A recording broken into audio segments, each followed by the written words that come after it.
Welcome to the Purple Mic Music and Civics.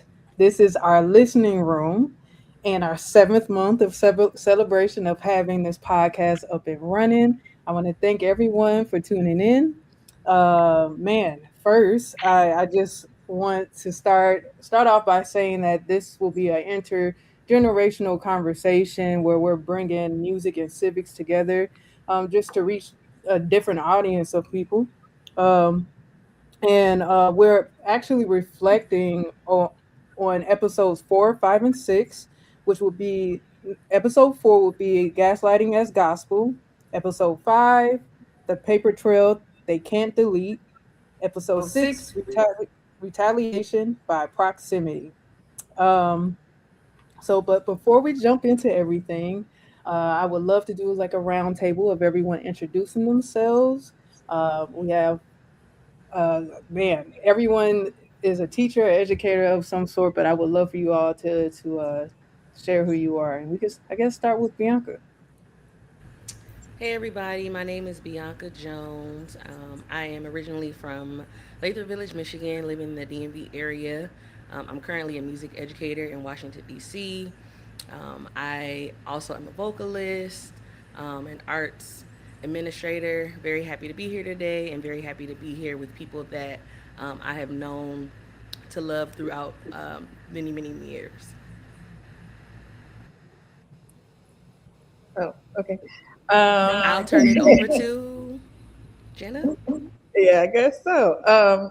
Hello, my name is Jenna Camille. I'm a producer, songwriter, and artist and educator, coming from Washington, D.C., originally from PG County, Maryland. Very excited for this conversation. I'm curious to know everyone's thoughts, and yeah.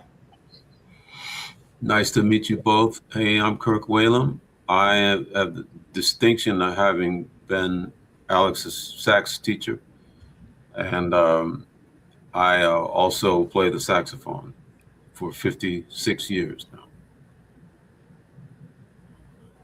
And I'm Jason Rhodes, attorney and an author. Wrote a book called Somewhere Down North, dealing with migration and dementia.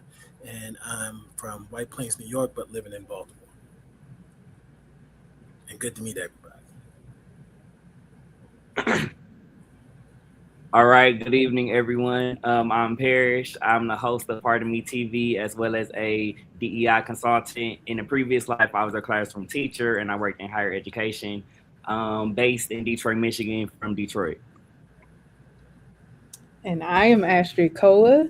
Like Kirk said, I was his student. I've been playing saxophone for probably like 20 years now. Yeah. Um, I'm a producer, songwriter, audio engineer, and now I'm getting into film scoring. That's what I'm into, and also the host of Purple Mic.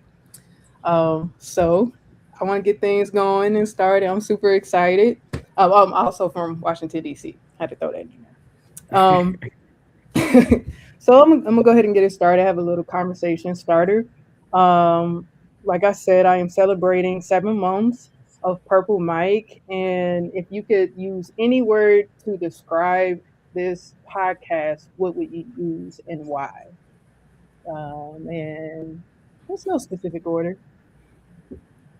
Hop in there. Hmm. I can go first.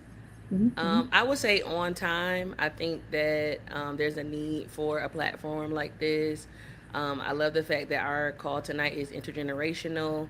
There's a lot happening in our country, in our world, and I love the fact that Purple Mic is marrying civics and music and the arts together and bringing all these different people with different backgrounds together to speak about issues that affect us all. I definitely would piggyback on what Bianca said. I would use the word engaging. It's engaging in a conversation that I think everybody is having, but not necessarily having together. So it's great that we have this platform to meet the minds. I haven't had a chance to see or hear the podcast yet, so I'm super excited to find out about it. I just know Astrid and how amazing she is and her heart to be out there in the fray, and also, it's a fact that this thing that we do in our art, um, trying to reach people, it's absolutely we're like unicorns in one sense, and that's that the industry now has moved away from people expressing their hopes and dreams and beliefs in a context where you speak truth to power and also speak truth to each other and Mhm. try to encourage each other to do what's right and to expect others to just kind of hold them to a particular standard of just how to treat people, so if anything, I'm really excited to see that part of your stated goals. Really, when she first told me about it, just definitely sent me to the moon. Yeah, And yeah. I guess I definitely think. Oh, sorry. no go. Um, so the word that I would choose to describe Purple Mike would be innovative, and I just think that Purple Mike is a space where people are able to see how everything is connected and really think about the things that they might not think are that deep as actually things that really impact our day-to-day lives. So I love the space that you have created, and I think it's very much needed for sure. And I would say, I guess, as far as a word, I would say necessary, um, because of the times that we're living in, and because of the, I guess, attempt to stop free speech in some form or fashion, and just the combination of music and civic. I mean, that's a very interesting way to approach it. And ecosystem would be mine. I wanted to create a platform where connectivity will be had, but also give people the freedom to create their own thing. Like it's almost like a blueprint in a way, but I really want to empower other voices. That's my heart, and I want people to know that they're seen. That's something that's not really encouraged in today's society. So I wanted that togetherness. So, yep. Mm. And I Um, think that you have created that. Like, look, like you got all of us here right now, oh intergenerational, man. have a great conversation. And I actually want to go beyond that.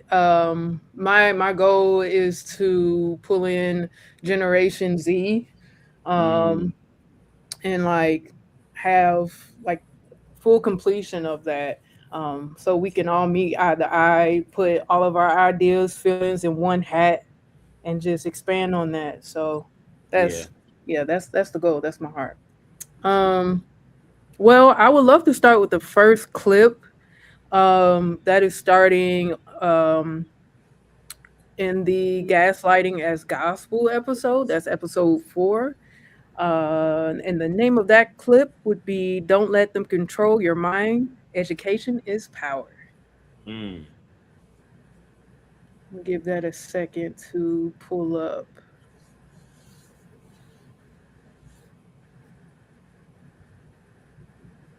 But meanwhile, oh, there it is. I'd give you my last dollar for that Gucci sweater. Trade my soul for gold, Staying hard for plush leather. You know it's better in cold weather. Whether or not we dodge this poverty like Mayweather. See it's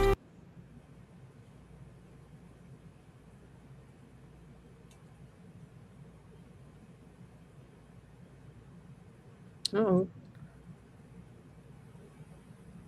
looks like the clip is freezing. As they tend to do. Yeah, it happens. It happens. You're right. Um, well, meanwhile, oh, here we go. It's coming, guys. To not only draw civics and great conversations, but also music. Like that part is important. But the creation of the listening room was really creating space.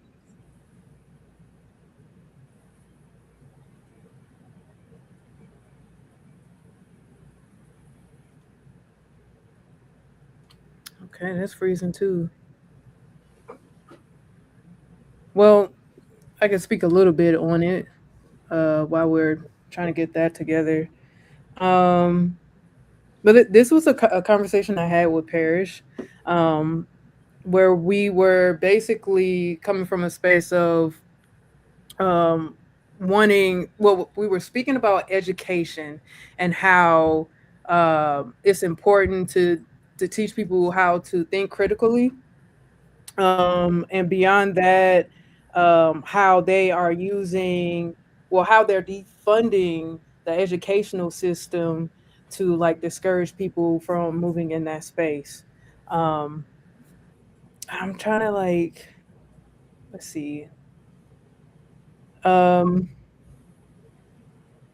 but the ultimate thing about that clip was not allowing that power control that they're trying to enforce, um to keep you from finding that education for yourself. I don't know if you remember that clip at all, Parish, but Well, yes, and but one like that whole episode was just like great, right? And I love the like theme that you chose, and I'm thinking like if I do recall that moment, like I can't recall what I like said word for word, but I do know Mhm. that like the whole point of it was it's like people just aren't thinking enough these days. Like people don't take the time to think about anything outside of just like that quick information, like they can easily understand. And I think just like the whole like crisis of anti-intellectualism is kind of like what's holding people back from being as engaged as they need to, because nobody thinks anything is that deep. Right.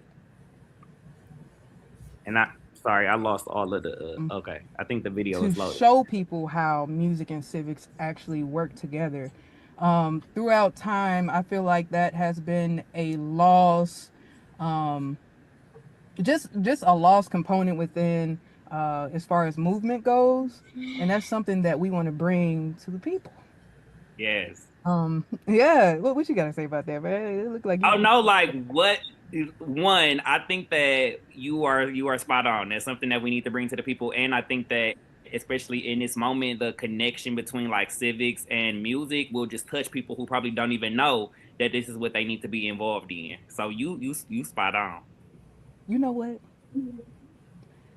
I'm not gonna put you on the spot like this. I'm gonna read my thing first, and if you want to chime in, you can chime in. But I wanted to actually kind of give the opportunity to let people know how I view civics within music. I wrote this, and I just feel like I should share it. So hold on, wait 1 second. I gotta pull it up. So civics to me isn't a chapter in the book. It's a battlefield I was born into. It's not clean. It's not neutral. It's power with a memory, systems with fingerprints, Mm, rules that were written like they apply to everyone, but somehow never did. Civics is realizing the game was taught one way, but hey, lived another. It's the moment you stop asking for permission and start asking questions that make people uncomfortable. Who decided this? Who does this protect? Who gets erased so this can stand? Civics is civics is feeling it in your body when something's off, when something's unjust, when silence feels heavier than truth. It's understanding that control doesn't always look like force. mm, Sometimes it looks like tradition, like hey, this is just how it is, like stories repeated so long they start sounding like facts. But mm, my spirit doesn't sit still in that. Civics to me is resistance with awareness. It's seeing the pattern and refusing to play blind. It's unlearning what was handed to me and choosing what actually aligns with truth. It's knowing I don't have to be loud to be powerful, but I will be heard when it matters. It's freedom, not as an idea, but as a practice, daily, intentional, earned and protected. Hey, Is me recognizing that my voice is part of the system too. That change doesn't just live in buildings or offices. It lives in people who decide they're done being controlled by lies. mm, I move through it, I challenge it, I reshape it.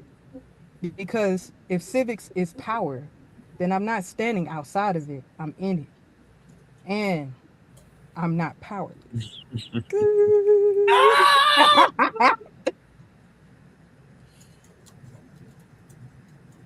so good. That was actually what I what I was identifying civics, like as far as like how I viewed it. Think they just Um want you to be able to be oh, here's another one. controlled.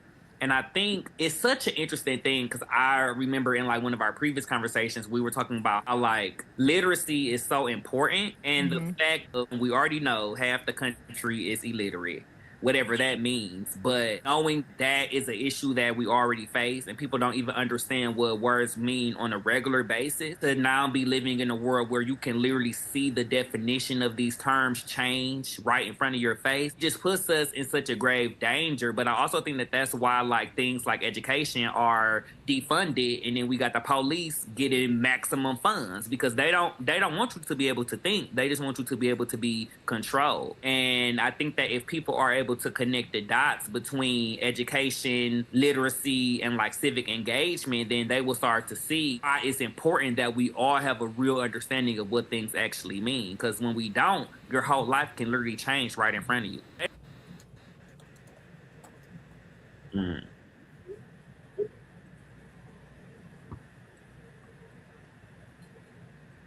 Okay. good stuff. That's good stuff. A lot of good, Say it again. a lot of good stuff, especially how you define civics. Like every time I see that, I'm just like, oh, that's so good. So I guess I don't know, to let it breathe. That is one of my favorite pieces, and I believe that I will create some music to it. I would love to hear you all's thoughts on what civics is to you, and then also if you have any talking points on the clip as far as the educational clip that Parish was speaking on. So I can say I love the definition that you had because it does cover a lot. It's almost like when you walk out the door, you're faced with all those things. But if you just look at, I guess, this administration, you're talking about Voting Rights Act, where they're trying to, diminish the black vote.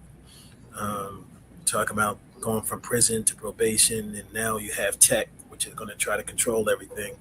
So I think your definition actually captures all that. Thank you. It's almost as if I agree, Jason. That the the word that has scared these people the most is maybe the most important word, and that's woke. It's like being awake. And what civics does, you know, information wakes you up. It should. Like if you can know these things and still be satisfied with the way things are, then there's probably no hope for you. That we have to engage the people who can awake, and there's still a lot of them out there. It's just like they have to hear it from the right person, and they have to hear it in the right way, and all that. That's just real, because they won't trust it. But it is about waking people up, and I still treasure the steps in my life, I guess epochs or eras in my life when I was awakened to a given thing. I'll give you an example just to be transparent. There was a time when I didn't really understand or give credit to someone who was LGBTQ, like to say, oh, this is the way I am, and nothing you can say is going to change that, and there's no Bible you can throw at me to, I mean, that's just one area where I found myself going, oh wow, how wrong have I been? And so I was awakened at that point. So now in my life, I go out of my way to make sure that I'm supporting, I'm advocating for people who are LGBTQ, and that's just one example of so many. And as you know, we sort of end up deconstructing the way we look at life, especially as Christians, right? Yeah. And I don't speak for everyone in our session, but for me, yeah, there are so many things that I have awakened to because of, I think you said as well, Astrid, that the way that things are handed to you, you find yourself, and I'm 68, right? But still, I find myself going back and going, wow, I just believe that because that's what everyone said. So this is a beautiful and really important forum. I have to add on to that. That is something that I had to learn, like Jenna knows. Uh, we went to the same high school. We went to Duke Ellington School of the Mhm. Arts in Washington, D.C. together. And I realized that I had a more of a Eurocentric mindset and would demonize certain walks or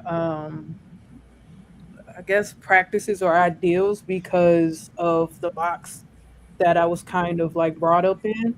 But now being at the age of 35 and finding my way and going through like my personal walks, I find myself unlearning and undoing a lot of the things that I thought was acceptable. And I'm also seeing how it's like the parallel between how let's say the current administration, the divisiveness and how they're causing division, like how I was adapting that mindset in my early on in my years. So like to see where I am now, I just love the transformation and like being more open and as you said, woke. So that's just me piggybacking on that.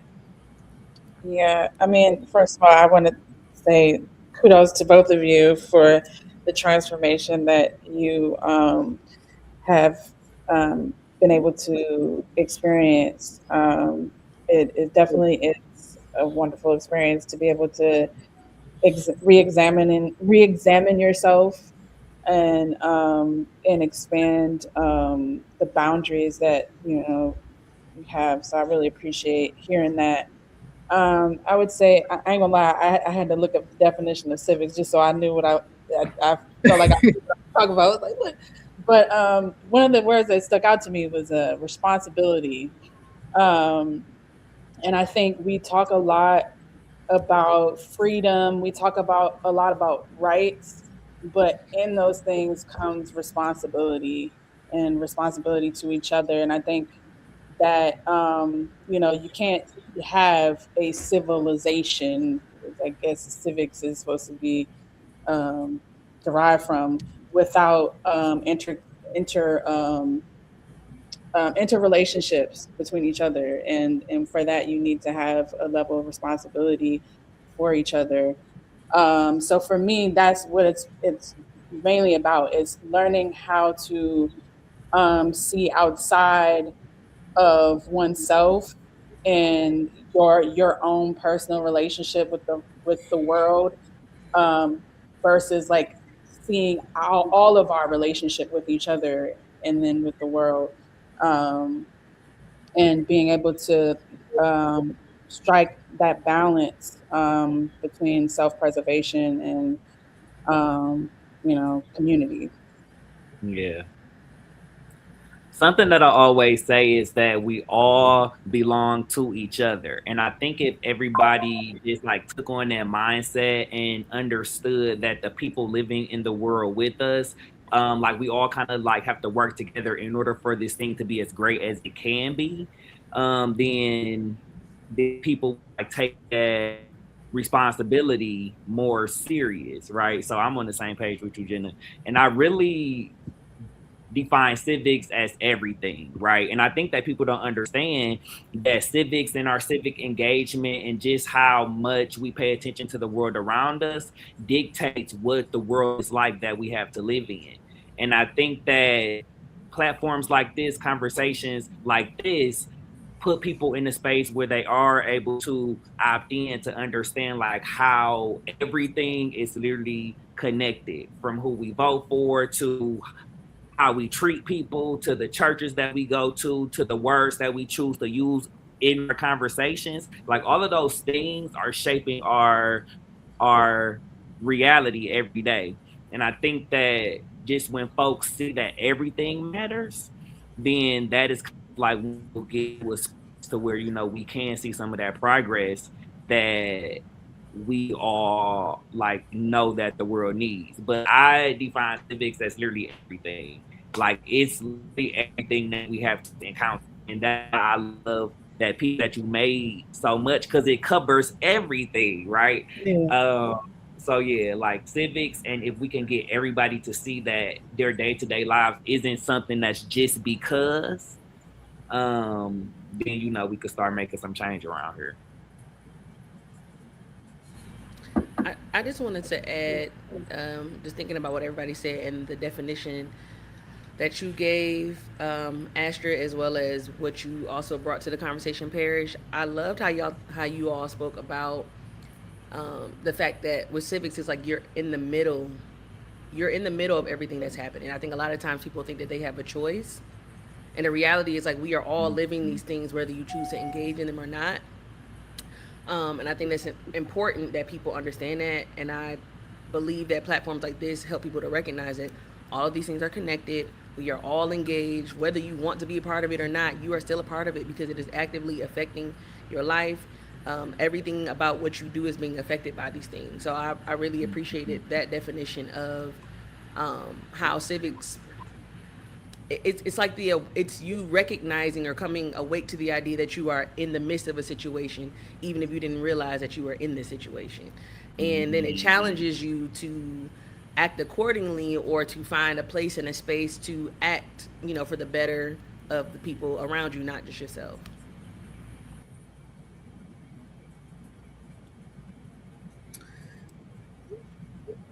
Okay. Well, give me 1 second here.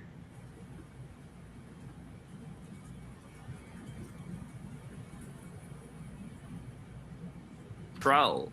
And I think it's such an interesting thing because I remember in like one of our previous conversations, we were talking about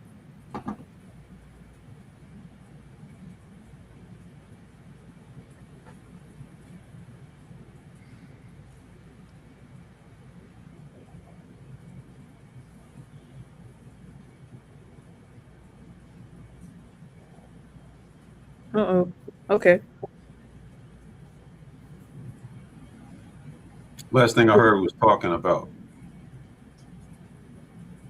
Yeah, it was a clip rolling there.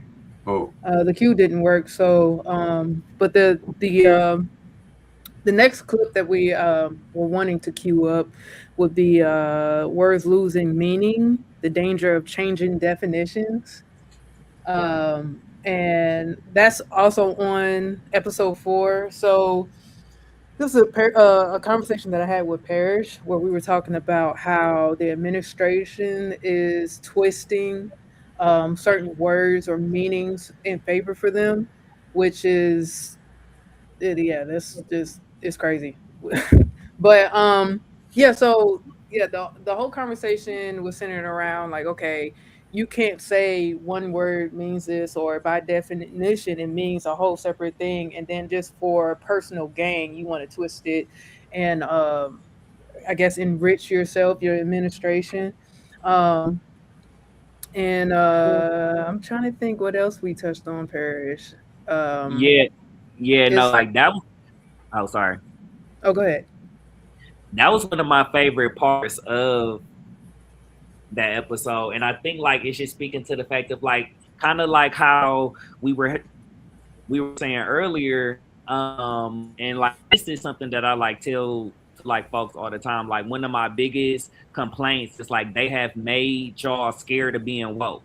And it's like woke used to mean something totally different a couple years ago. And then now it has this like huge negative Yeah. connotation. But it also just goes back to the conversation of like, as a DEI consultant, when I first started, DEI was something that meant something to companies, meant something to people. The words actually diversity, equity, and inclusion weren't seen as these big old things that was like tearing the world up. But now we have these folks in office who literally have changed the meaning of words that we have known for decades. And it's just so interesting just to see just how things shift based upon who is in power and how they define those things while in power.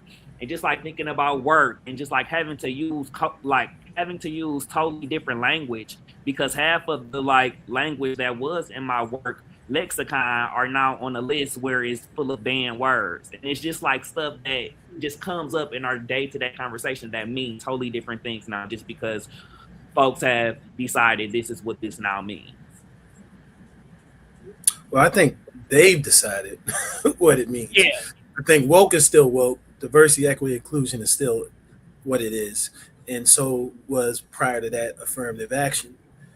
What they have a habit of doing is belittling a certain word or using it in a way that's derogatory, and they smirk at it and they get other people to join in. And there's always a subtext to all of that. The subtext in this event, I mean, Black people, Latinos, whoever is considered minorities, by the year 2050 is supposed to come into the majority. Yep. This is their last ditch effort to try to prevent all that. So that's why you see these drastic laws and the outlawing of almost everything and the handing over the power to the current president. Because they're trying to beat that. And the way of doing that is to get us to stop talking to one another, to get us to stop believing in one another, supporting one another, and for us to act in fear. And that's the exact thing that we can't do. We got to keep talking, keep expressing, keep saying woke means what it means, keep saying DI means what it means. I mean, we have to fight back. You know, that's the main reason why. Well, that was another reason why I created the platform, because of what I went through in corporate America, surviving that. I realized that those tactics used in that workspace are the same tactics used in a government setting or by the administration. Um, and it's like, what's so interesting about it, to your point about making people kind of like, they want to make sure that you are isolated. And from that isolation, you can begin to strip a person down, in a way of making you feel like you don't have a voice or you don't have a place, to like speak up or to be yourself. Um, it's almost like a get in line type of thing. But not to go too far from it, but that's, what you just said just made me think about like corporate America by itself. And like, I just saw hand in hand how, it's the same tactics, and understanding those tactics. I think that is like the first major step in us combating it, if that makes sense. Absolutely. It does make sense. And by the way, I bet everyone on here knows of Dr. Jeremiah Wright, the pastor who the Obamas went to his church. He happened to be my dad's very best friend in the world. And he was somebody who they literally took the words that he said and redefined them. So, the speech that he gave that caused the most problem was one of the most patriotic speeches, messages, sermons ever given. But again, somebody's ahead of the curve because there's a malevolent intent behind what they're doing. In French, there's a word called malin, M-A-L-I-N, and that word means both very smart and wicked, right? So you put those together and you can jump ahead. And the most important factor in that quotient is ignorance. Ignorance is right underneath love as the most powerful weapon in the universe. Love is it. There's nothing even close. But if you go way down there now, the next most powerful is ignorance. Because if you can keep people ignorant, you can manipulate them, and yeah, it's over. Yeah. Oh, and let me just say, I listen to Jeremiah Wright every morning. Nice. He's the truth. Yep. I think also it taking them out, these entities out of the context of power, like the tactics that they use are, tactics that are generally used from by people um, who are fragile or who are living in a state of instability. Like what somebody who is not secure and unstable, how do they get through the world? They get through the world through lying and through deceit and through manipulation Bullying. and Mm. through twisting and turning things to try to create a space and where they can slide through. And so out of that context, it kind of like, the only reason why they have power is because they've been voted in and they have access to these things that allow them to move things around. But outside of that context, these are really fragile, insecure people. So when we talk about like the things that the words that they've taken from us, I mean, when you really start to see who these people really are, their effort to kind of remove the things that give us power becomes kind of like feeble once you really start to look at it. So like for me, like I don't really, it's unfortunate that they've been able to take these out. When we were talking about woke, it made me think of the swastika and how, the origins of the swastika were completely opposite from what they became known to be. And they were just incorporated by, very weak people. And in turn, unfortunately, it has distorted the meaning for everybody. But there's also like communities of people who are engaging in movements to try to, reform the image of the symbol of the swastika and return it to what it was rightfully, what it was originally meant to, express. So that really is all it takes. All it takes is for people who have that level of awareness and have that understanding of the power of that language, pushing back and not being afraid to, face people who are attempting to take that power away because they don't have it naturally within themselves. So it just, I think it takes some of that, fear away when you kind of like reframe it. And Yeah. oh, go ahead. Oh no, sorry. I was gonna say like yes, absolutely, and I think that even came up in the conversation that we were having on episode 4, and I think that we also ended up saying in that conversation that yes, all it does take is for people to realize that like, hey, we can push back, we need to push back, but I think that currently there is an opportunity to ensure that more and more people understand that, because from like what I be seeing people that I, like interact with out and just like having conversations, a lot of people have gotten to a place to where they're just hopeless and think that they can't push back. So I think that one of the first steps is like constantly reminding people we got the power to do this as long as we come together and actually do this. And then, we can reclaim those things that they have tried to, twist and turn. But I think that in addition to everything that everybody has said here, because I am totally on the same page with all of y'all, like we also got to find a way to make sure that people understand that there is possibility, not to get stuck in that hopeless space. Okay. I also believe it's embracing adversity. Just to add on to what you're saying, that's the only way of combating a system.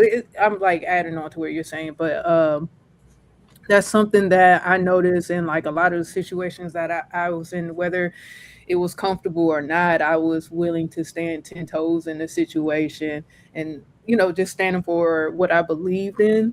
And most people feel um, I guess like, why would it matter? But it always matters. You just never know what the end result will be. Um, but ultimately, I guess to make it a little bit more relatable to talk, just to be completely transparent, like I've been told, and I know I said it in episode 5 that, no, maybe it was 6. I think it was with Bianca, where I was saying that there was an institution in particular who was saying that my voice didn't matter because I didn't have money or influence, so they could do whatever that they wanted with me. And what was so rewarding in that is that I did not take those words to heart, but I continue to fight through. And like now, I'm noticing that major changes happened because I decided to follow through, even though the ending didn't turn out completely as I wanted. It was still a proper ending. So sometimes you have to be okay with uh, that made perception of livelihood, like just letting that go. Yeah. And that's another thing that people are holding on to, why they feel like they can't fight, is because if I do this, I may lose this, that, and the third. But most times, what you sign yourself to is a dead end anyway. So you might as well fight for what you feel is right as an individual. So, Now, any um, part of a win is a win. yes, come on now. I think I actually have a song uh, on my playlist. Uh-oh. I think it's coming up, guys. Like my whole story and like environments that I survived. And like one of the major things that you pointed out, as far as like a form of suppression, is like, well, I thought of it, but a tactic would be used as dangling livelihood. And that's where people could get caught up in speaking up, because they're afraid of losing everything. But when you're in that environment, you already lost everything. You just have to be okay with like understanding that what's been presented to you is a facade to begin with.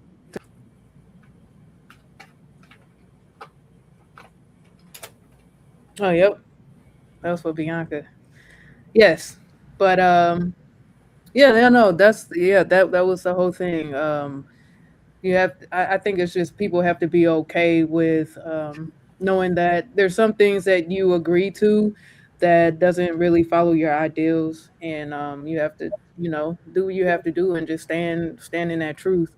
That's the only way that you can combat a system like this, but we have to do it as a collective. So yeah. I would also add that, thinking about that conversation, what's unfortunate is that some people don't necessarily have ideals. Some people are just kind of like out here in the wind, taking life a day at a time, and just like willing and ready to get in line. So I think that there's even an opportunity for us to just engage and to teach people like, hey, speaking on what you all said, what you think matters, how you feel is important, and being able to stand in that and letting that be your moral compass is important. Because there are a lot of people. We had this conversation on our episode that we would say are sellouts or just don't care. But if you have no moral compass to stand on, then when you're presented an opportunity that is ethically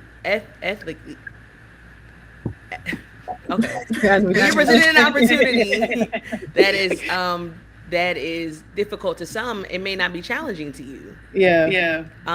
So I think that that's, a conversation to have as well. Like, do people even have a moral compass these days? And, what what can we do to just encourage people to feel that what they think is important, and to also feel that they have the space and that they are safe to stand up for themselves. Yeah. I Oh. think the one thing that they can't suppress is how you treat the next person. Mhm. Mm. So that just goes to the biblical principle, like you treat others how you want to be treated. Mhm. Which is the second greatest commandment is love others like you love yourself. So if you just do that, there's strength in that. You got to think about the things that they actually attack. They're attacking speech because speech is powerful.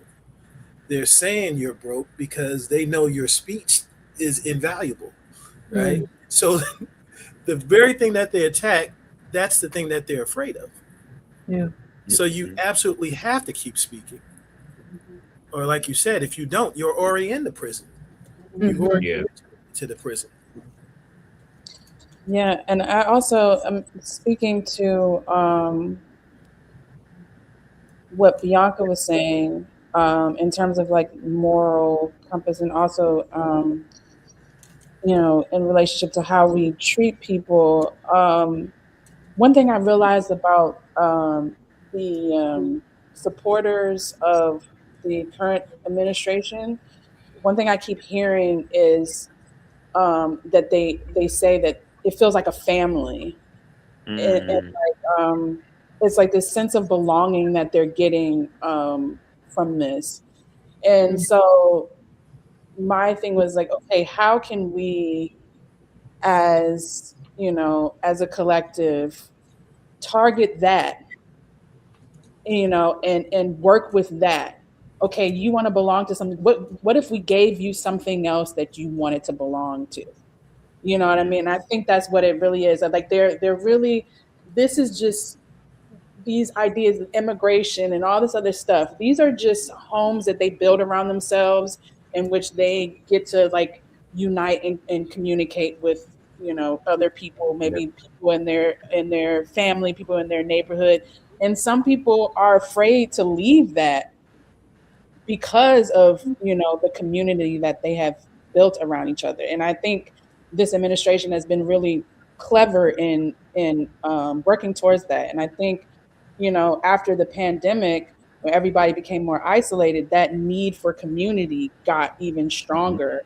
Mhm. So I feel like maybe one way that we can combat that is be so visible in our community building that it becomes like, I want to go over there. Like, these people seem to like be moving towards something that is actually productive and that is actually like healing, or actually like offering us something other than Biden and immigration and communism and blah blah blah blah blah. All these like little words that they keep repeating over and over again, that are just keeping them in this space of tension.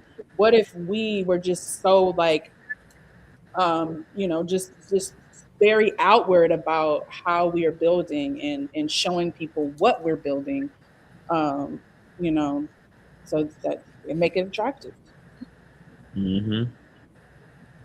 Yeah.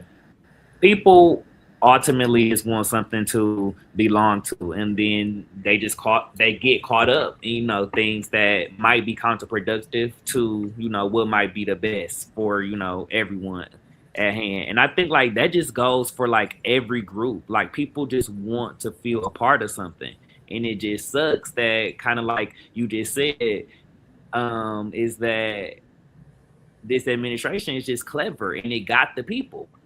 Yeah. Yeah, the word Milan is clever, yes. Really, really clever and really, really not good people, right? So that's the dangerous combination.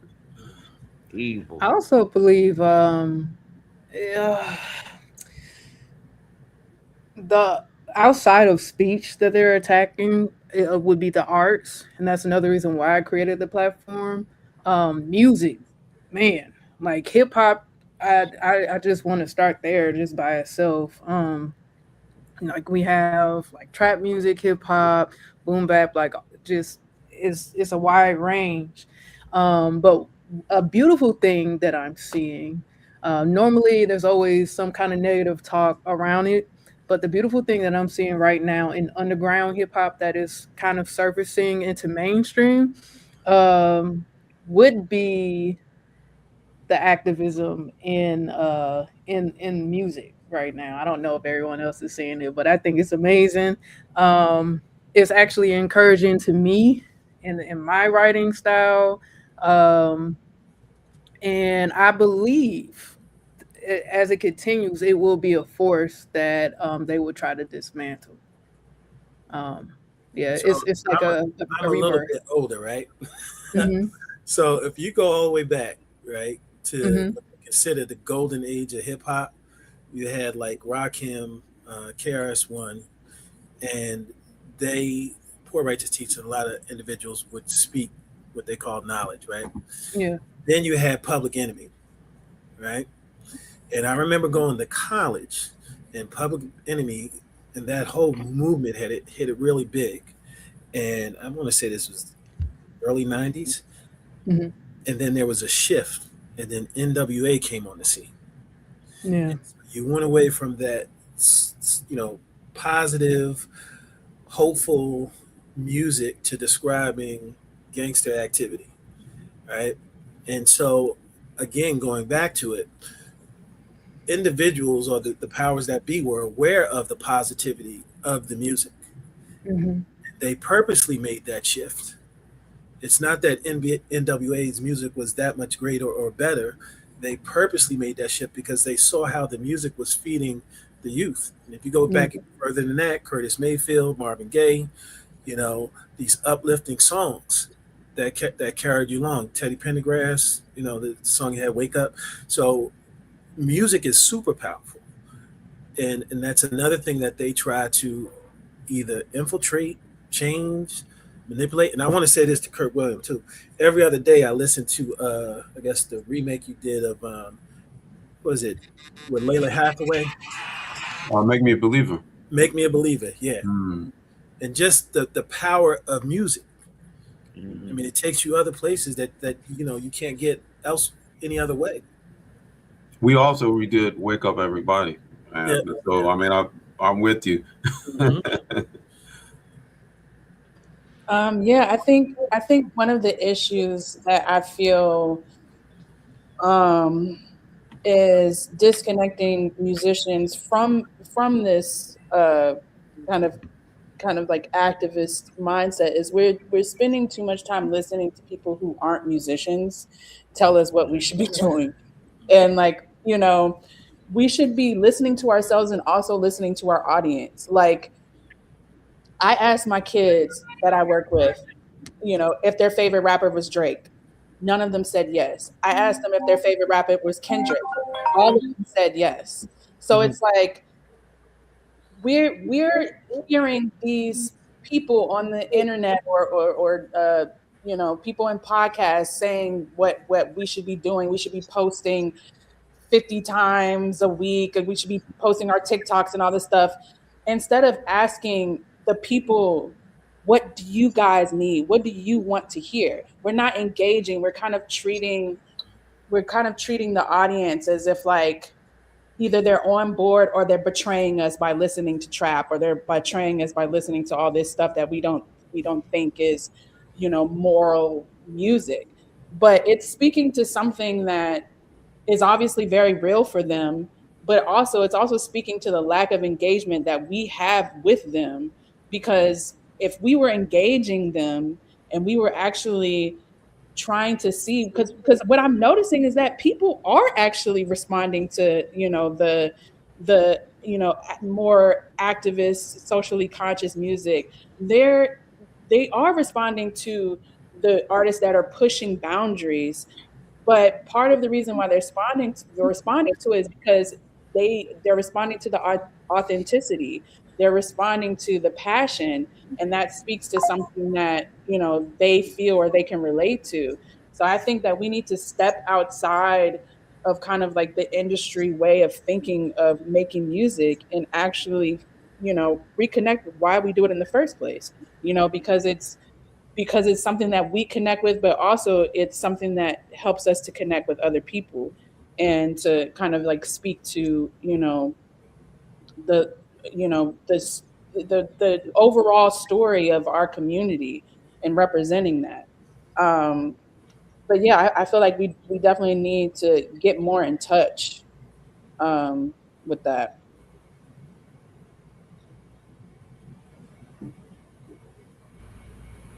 I agree, Jenna. Right now, I teach music edge. Well, music. I'm like a.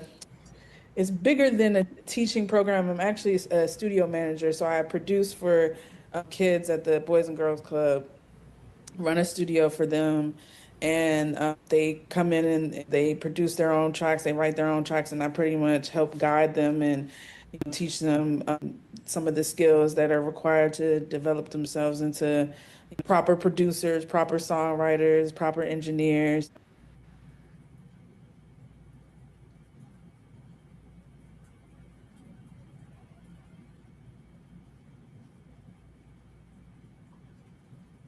All right. Okay, so Kirk had to step out, guys. Um, but yes, I do believe. Oh, I agree with everything. Bianca, you was about to say something actually. Yes. I was just gonna say that just kind of piggybacking off of what Jenna said. I've had a conversation with my mentor. So she went to Howard. She's a little bit older than I am. We're both music educators. She has a classical voice background, but she sings for a lot of different gospel artists. But she's someone that I've noticed. I would say she's someone that has a lot of art side quests, if you will. And when I asked her about, like, well, why do you engage in all of these different creative, projects and things? And I kind of came to the realization that when you're an artist, you have to make artists for the sake of making the art and because the art is needed, not for the sake of making money. And I think a lot of the industry has turned into everything is about a side hustle and a this and a that. And can I get an extra dollar? And I'm a network so I can get some money and so I can do this and do that. And I think that's a lot of what the world has become in general. But I think art and things have to be made because they have to be made. They have to be made because you have an idea inside of you that needs to get out. They have to get made because there's something inside of you, and once you get it out, someone will have access to it. But I think a lot of people have gotten lost from that. And I think, Jenna, when you were having the conversation about like real musicians and real artists making art, there are a lot of people that just want to monetize entertainment, if you will, and don't really value art for what it truly is.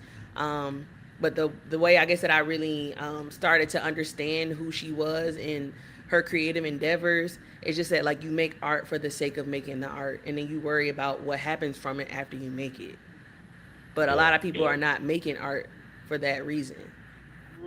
Yeah, there's this Bernie Mac interview. I think he's with Oprah, and he talks about that. He's like, I don't. He was like basically like, I'm not thinking about making money when I do comedy. Like, I do comedy because I love it, and because I love it, like the money comes, but I do it because I love it first, and that really like is what it is. It's like we do art, and yes, we might get rewarded with money from the work that we do, but that's not the motivation behind it.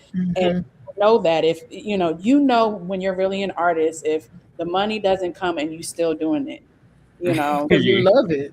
Yeah. Exactly. You love it. Yeah. It's so crazy that you said this. I was talking with a friend, and as far as like me recovering from like certain like things, like horrific things in the industry, um, the main thing that he said to me was like, you gotta find that love again. With your horn, with music, and you'll connect to it the same way. Like, you still got the gift. You still can Yeah. write, you can still play, you can still, write 16, whatever the case is, but you have to reestablish that love. And I think that even goes beyond the music industry. that's what we're missing in the society and just the world in general. It's that love part. But yeah. Hmm. So, well, Well, hustle culture has taken over. yes. Oh my Yeah, goodness. it's And and like that and like sense of urgency is killing just the quality of all things that we could have because everybody is just in such a rush. When it's mhm. like you stop rushing, stop doing things to seek like the actual money of it all and like do it for the love of it, just how like y'all was saying. And I think like that's why me as a consumer, I get so upset at just like the general public and what they choose to give their like all to, and like things that they choose to make popular, things that they choose to like send to the top of the chart. I'm like, oh my goodness, stop letting all of the what I call like low quality stupid stuff boom to the top of everything. Like we need to start giving like our all to the things that we can tell that people are doing it for the love, because those are the things that are world changing to me. Yeah, I agree. Absolutely. Absolutely. And yeah, I mean, stop rushing. I mean, that is like so necessary to remember, because like we're now living in a society where people are just getting randomly famous or going viral like every day. And so now Mhm. it's setting this standard that everything you post, if it doesn't go viral, then it's a failure. It's like, oh, if there's nobody engaging, it's a failure. And it's just like it just kills, The Hmm. fun of it. yeah, it kills the fun. And also Yeah. it sets unrealistic expectations, because like Mhm. some people are just not ready. Like, like, Yeah. Mhm. I had a moment where I was like, oh, I should be touring. I should be, I need to do a European tour. And I'm like, you're not even ready for a European tour. Why are you talking about these things that you you're not even in that place mentally, spiritually, technically, to even Mhm. execute these things? Why are you so worried about getting to this point? Focus on where you're at. Focus on just doing the work. And like, Hmm. um, I, I I had a conversation with one of my classmates while I was in school, because he was saying that he has a lot of anxiety about posting. And it's just like, just imagine like posting is like you putting up art in a gallery. Like, it's like it's there. People can stop and observe it, or that they can keep moving, but it doesn't define you as an Yeah. artist. It doesn't define whether you're effective. It doesn't define whether you're talented. It doesn't define whether you have the potential to be bigger or whatever. It's just one post, one moment, people observed it and they kept moving. So I Yeah. think we definitely need to take pressure off of ourselves, be realistic, Mhm. and understand that again, these expectations are set by people who don't know anything about music. Suno, the owner of Suno, he is not a musician. Mm. Mark Zuckerberg is not a musician. Elon Musk, not a musician. And yet they own these platforms that are determining standards that they don't even have to live in or live by. So why Yeah. are, like, Zuckerberg literally makes money every time we post. The more engagement our posts get, the more money he makes. We don't even make money off of the engagement we get, unless you get like millions of streams or whatever. Like, we're not even making the money. Like, we don't make the money that Spotify makes. So why are we letting Spotify or any of these entities determine what the standards are? Yeah. Because they're setting the standards, because if they set the standards, they get to decide how they make the money. They get to control the money. So like, we set the standards for ourselves. Everybody has an individual walk, individual journey, and we just need to know ourselves well enough to know what our journey is, and stay 10 toes down, and don't let, people don't have any idea what they're talking about determine what is right, what is righteous, what is moral when it comes to making music. Yeah. I agree. You dropped the mic on that. Well, we have reached an hour, guys. We can keep going, but I actually want to give the opportunity for everyone to share if they have any projects coming up, any releases. It could be book, film, um, maybe any speaking engagements, anything of that nature. And I guess we could roundtable on that if you have any projects, any upcoming things coming up. I would love to share it on Purple Mic. So I got a book somewhere down north. I don't know if you can see that. Okay. That's on Amazon. Again, it's talking about dementia, immigration. The way I like to chronicle stuff too is I use music within that because I think every time you talk about music, it kind of captures that time period. So if you Hmm. think about the blues, you think about R&B. I grew up in the '70s, where you had like Marvin Gaye, Teddy Pendergrass, Barry White, and so you had like that sultry type singing, and then '80s, the hip hop came along. So I try to chronicle that in the book as well. So the thing that we're working on, and we're trying to do, I went to Morgan State University. We're trying to do, I guess, a thing for authors that came out of Morgan State at homecoming, and just try to introduce people to the concept of writing and being authors and sharing, their story. Okay. All right. Congratulations. Thanks. Yeah, I love that. Congratulations. That sounds like the great thing going on there, Morgan. I do want to check out that book. I love everything you said about it. So thank you. Yeah, I appreciate Same. it. Yeah, so I have a couple of projects. I have one project that was just released. It's called Colors with MC out of New York. His name is Kala. And it's a fun project. It kind of got an old school hip hop vibe, and but we're talking a lot of smack, a lot of politics, and a lot of stuff that we just talked about. We're talking about in the music, so I'm excited about that, and also have another project coming out in August 28th, with a producer from Germany. I'm really excited about that too. And then I Nice. also will be teaching at UDC this coming fall. So Oh, Hey, period. let's go. Congratulations. I love thank you. that. Thank you. Yeah. Okay, Jenna. Right. Period. Period. Okay, I can go real quick. So, Hmm. I have a platform that I created on streaming platforms. It's called Playlist 2K25, and it's a play off of Project 2025. But it's Ooh. playlists that I created that are like 25 songs to make you heal, feel, and just to help you get through these times. So I have a various playlists. Some are just playlists for celebration. Some are for grieving. Some are just directly tied to the events that we are currently engaging in. But just I just saw that there was a need, to create music to really, I guess, speak against. But I put it in playlist form, um, Mhm. just to be more accessible to people. The links for the playlist are on my social media. My Instagram is bbee.sings, and the link trees are listed and they're available on YouTube, Apple Music, and Spotify.